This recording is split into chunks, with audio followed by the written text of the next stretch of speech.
qual o resultado desta reunião? Chegaram a bom porto? Não, o Ministério da Educação acabou a reunião dizendo-nos que a proposta, eu diria as propostas, porque uma tem a ver com mobilidade por doença e a outra com a renovação de contratos. Embora num só documento estamos a falar de matérias distintas, que quer em relação a um, quer em relação a outro dos documentos, o Ministério da Educação, esta era a versão que o Ministério tinha no final da negociação, dando hoje por concluída a negociação. Nós,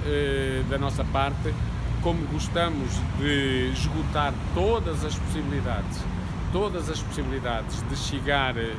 a uma solução que dê resposta aos problemas das escolas e aos problemas dos professores, e o grande problema aqui é que em relação à mobilidade por doença, aquilo que nós temos é um documento que deixará de fora professores com doenças incapacitantes gravíssimas, pessoas que não podem deslocar-se, mas que são obrigadas a deslocar-se, pessoas que não podem ter atividade letiva, embora possam ter outras atividades importantes para as escolas, mas que têm que ter atividade letiva, ou seja, têm que ter turmas. Estamos a falar de situações que vão ficar fora de consideração porque não cabem no número de vagas que as escolas vão ter para os acolher, ou seja, escolas teremos em que as vagas não são todas preenchidas porque naquelas localidades não há ninguém com doença incapacitante,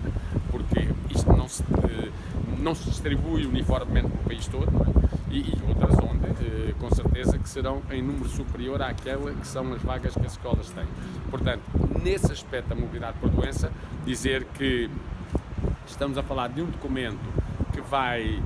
penalizar muitos professores que têm problemas gravíssimos de doenças incapacitantes, e a FENPROF amanhã, às 11 da manhã, em Coimbra, em conferência de imprensa que vai promover, irá dar a conhecer casos de professores que efetivamente estão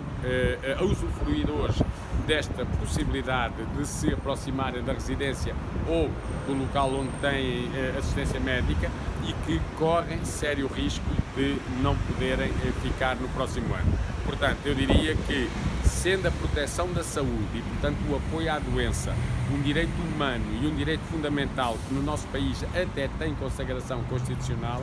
não se entende, não se compreende, não se aceita que o Ministério tenha uma posição destas, que irá eventualmente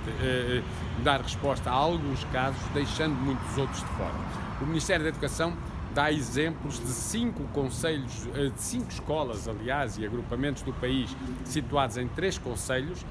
concretamente Bragança, Vila Real e Viseu, em que o número de professores nestes concelhos em mobilidade por doença é um número exagerado, é um número tão grande que chama a atenção para ele. Bom, mas então é isso que nós dizemos ao Ministério da Educação, que não nos fixemos no número, mas nas situações. E se há desconfianças, se há suspeita de haver aqui fraude, que ainda este ano sejam promovidos e desenvolvidos os indispensáveis processos de verificação. Não dá para verificar todos, mas que se faça aleatoriamente, toda a gente poderá ser chamada, mas que se chamem os que sejam possíveis. Agora, que não se usem os números para depois acabar por limitar e impedir de beneficiarem deste mecanismo aqueles que efetivamente precisam. Em relação à questão da renovação de contratos, estamos a falar da promoção ou da renovação da precariedade, ou seja, o Ministério da Educação prevê renovar contratos em horários incompletos, que nunca permitirão, por serem incompletos, a entrada num quadro e, portanto, no fundo, o que está a dizer aos professores é que poderão renovar, mas ficar indefinidamente, porque é um horário incompleto, em situação de precariedade. E isso também não nos parece uma solução, nem para as escolas, que precisam de ter um corpo docente estável, nem para os docentes, que precisam também eles de estabilizar. E, portanto, dizemos nós que a precariedade combate-se com a abertura de vagas de quadro. O Ministério da Educação tem falado muito que nos últimos anos houve vinculação, houve milhares de professores que vincularam. É verdade, mas também deveria dizer o resto. Por exemplo, os que vincularam este ano tinham mais de 16 anos de tempo de serviço. Ora, convenhamos que uma pessoa precisar de trabalhar ou de completar 16 anos de serviço para entrar num quadro, leva a que muitos, pelo caminho, acabem por ir embora. Portanto, quer um, quer outro documento para a FENPROF são documentos que não dão resposta aos problemas, num caso, aos problemas com doenças de professores com doenças incapacitantes, há outro professores em situação de precariedade e, portanto, o mais provável é que dentro de 2 dias, iremos com certeza hoje e amanhã conversar, a FENPROF vá requerer a negociação suplementar, uma vez que não podemos baixar os braços e dar por concluído o processo, onde o Ministério praticamente não se moveu 1 milímetro e, portanto, mantém no final da negociação as posições naquilo que é o essencial, apenas num ou outro aspecto alterou das suas posições de partida. Não pode ser um concurso, porque um concurso é algo a que se concorre por vagas e aqui as doenças não escolhem vagas, não é? Portanto, as pessoas ou estão ou não estão doentes. Pode haver situações em que, com doenças incapacitantes, em determinadas áreas, em determinados concelhos, haja necessidade de haver mais resposta do que em outros. E, portanto, dizer que todas as escolas vão ter que ter 10% de vagas em relação àquilo que é o seu corpo docente, para a mobilidade por doença, não significa nada, porque as pessoas poderão não necessitar, em determinados concelhos, de atingir 10%, ou sequer de haver quem precise de se deslocar para aí, e outros poderão ser mais. Portanto, em nossa opinião, o que é preciso existir no caso da mobilidade por doença é uma fiscalização rigorosa. Portanto, nenhum professor se autodeclara doente e, portanto, se autocoloca numa escola. São necessários uma série de documentos, atestados, enfim, de documentação dos hospitais, documentação de familiares quando é de acompanhamento, há um conjunto de documentos que são exigidos. A partir daí, se mesmo assim há desconfiança sobre a veracidade desses documentos, poderão sempre existir juntas médicas e outras formas de comprovar. Que se esgotem todas as formas de confirmação de que existe essa necessidade de mobilidade. Agora, que em nome de uma dita moralização não venha, como diz o povo, não é? A comer o justo pelo pecador. E, portanto, aqui, em nome de uma alegada moralização, acabemos por ter, em alguns sítios, vaga para quem eventualmente até poderia não necessitar e noutros sítios não haver lugar para quem necessita. E, portanto, que se fiscalize, que seja rigoroso na apreciação, que se comprovem todas as dúvidas, que as suspeitas que surjam sejam devidamente analisadas, tudo isso, mas que não se penalize quem tem uma doença oncológica grave, faz um tratamento extremamente agressivo, ou tem uma situação de hemodiálise, um transplante, que não consegue pegar num carro ou deslocar-se para 50 ou 60 km a ter de o fazer, porque senão o que nós vamos ter é um aumento das baixas médicas, ou seja, o Ministério da Educação, ao também querer com estes professores resolver o problema da falta de professores, o que vai fazer é que muitos destes professores estão disponíveis para trabalhar, que querem trabalhar, que alguns podem ter horários completos, atenção, que por força das obrigações a que vão ficar sujeitos, alguns deles, que hoje estão nas escolas a trabalhar normalmente, acabem por entrar em situação de baixa e o que vamos ter é ainda um agravamento da falta de professores e não a resolução do problema com estes mecanismos. O Ministério o que colocou foi que quem está até 25 km nem sequer,